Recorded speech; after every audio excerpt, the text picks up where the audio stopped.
news.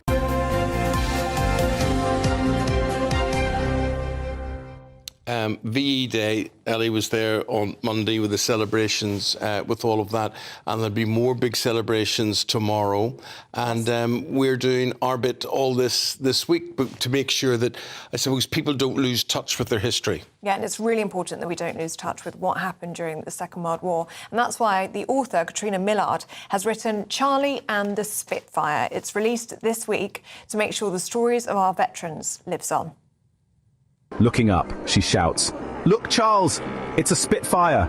And sure enough, the Spitfire flies straight towards them. Yeah, well, all you have to do is to hear that Merlin engine and everything comes alive. And Katrina is here in the studio with us this morning. Is this your first book? I have written some children's books for younger children, but this is the first one that's been published. Well, congratulations to you. And what was your motivation behind that? Tell us who inspired you. My son, actually, when he was little, I just felt I wanted to pass those stories on to him because his family's quite small, so there weren't the opportunities for that information to go to him in the same way that it come to me. And it was just one day I had a vision of my son playing in the park with my husband, and the first line of the book came to me, but then gradually over the years, the book morphed as more stories came to me and demanded to be included. And you've crafted this book, haven't you, over 14 years. Where did you get the information from? Lots of it came from my family, from my grandma and granddad. We would sit together at Sunday lunches, always a black and white war film afterwards, and then all the old stories would come out. All the major stories, like the miracle of Dunkirk, the story of all the people who lost their lives working for the SOE, all the films would just spark old memories as well, and it sometimes felt like they were my memories because they were so deeply ingrained in me. But Katrina, you paint a scenario there which I can identify with very well. We're probably in the same sort of age band there. And that idea of the Sunday matinee, the black and white film, carve her name in pride, you know, all those sort of things that went on.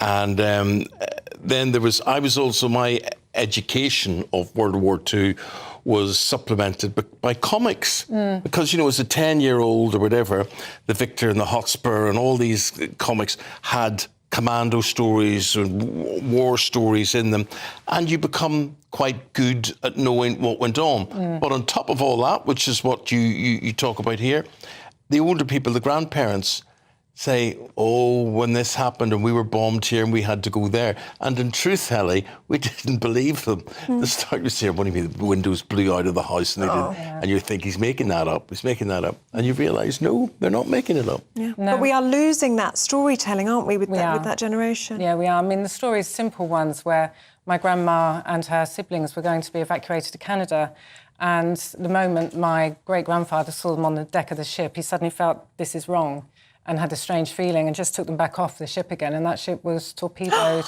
and all those children sadly were lost. Oh, my God. And the strange links is that my husband's mother and her mother were being brought back from Canada, back to Britain, on a ship that received one of the distress calls. And they said, sorry, we can't stop because there's a torpedo on our, there's a U-boat on our tail running for our lives. And so in that 1 minute, both sides of my son's family could have been wiped out. Oh, my gosh. Which is quite shocking. That just brings it home, doesn't it? I've got goosebumps. So, you're doing what you're doing.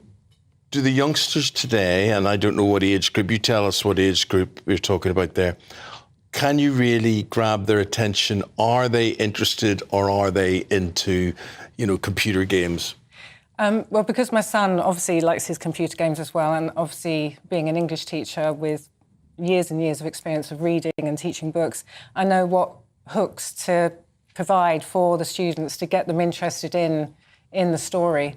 So there's a lot of action in there. I keep punctuating it with lots and lots of action, which Charles experiences firsthand.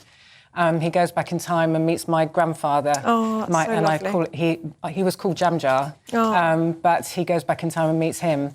And then they experience all these events, including flying in Spitfire. Wow, which is every boy's dream. Charlie and the Spitfire. And mine as well. Yeah. Katrina, lovely hearing from you. This book is available in shops? It's available from today, published by the Bruges Group, and it's available on all platforms. And that little video we saw Fantastic. there, Charlie and the Spitfire, there was some sort of video there, is that? That's right, that's a promotional video to go Yeah. with There it. as well. Yeah. Oh, That's wonderful. fantastic what you're doing. Lovely. So important. Well, Katrina, what we can do for you now, we can actually speak to a man who served in the Second World War. He was near retirement at that stage, but he's still going. He's still going.